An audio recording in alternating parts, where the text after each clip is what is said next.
అనంతపురం అర్బన్లో 7 నియోజకవర్గాలకు సంబంధించి అనంతపురం పార్లమెంట్ నియోజకవర్గానికి సంబంధించి మీటింగ్ జరుగుతుందండి.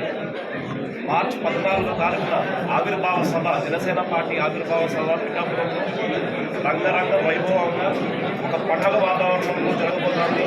దానికి సంబంధించి అనంతపురం పార్లమెంట్ ఈరోజు మీటింగ్ పెట్టుకున్నామంటే ఎలా వెళ్ళాలి, ఎలా ఈ కార్యక్రమాన్ని దిగ్విజయం చేయాలి, లాజిస్టిక్స్ ఎలా చూసుకోవాలి అని అనేక కమిటీలు కూడా పైనుంచి పార్టీ పెద్దలందరూ కూడా వేశారండి.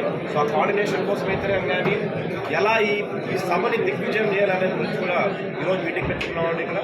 ఖచ్చితంగా ఎందుకంటే ఇంతకుముందు మేము ఎన్నో అవమానాలు పడ్డాం, ఎన్నో పోరాటాలు చేసాం జనసేన పార్టీ.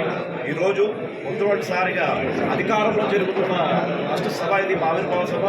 ఖచ్చితంగా బ్రహ్మాండంగా ఈ సభని అనంతపురం జిల్లా, ఎందుకంటే అనంతపురం జిల్లా బాగా పట్టున్న జిల్లా, నాయకులైతే కానీ కార్యకర్తలు అందరూ ముందుండి చేశారని పనిచేస్తారు పార్టీకి.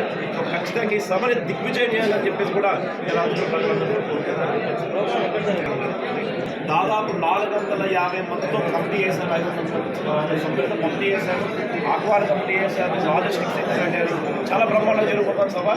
లక్షలాది మంది రాబోతున్నారు పవన్ కళ్యాణ్ గారు. ఆయన ప్రసంగానికి, ఆయన అడుగుజాడలో ఎంతమందికి తెలియజేస్తున్నారు.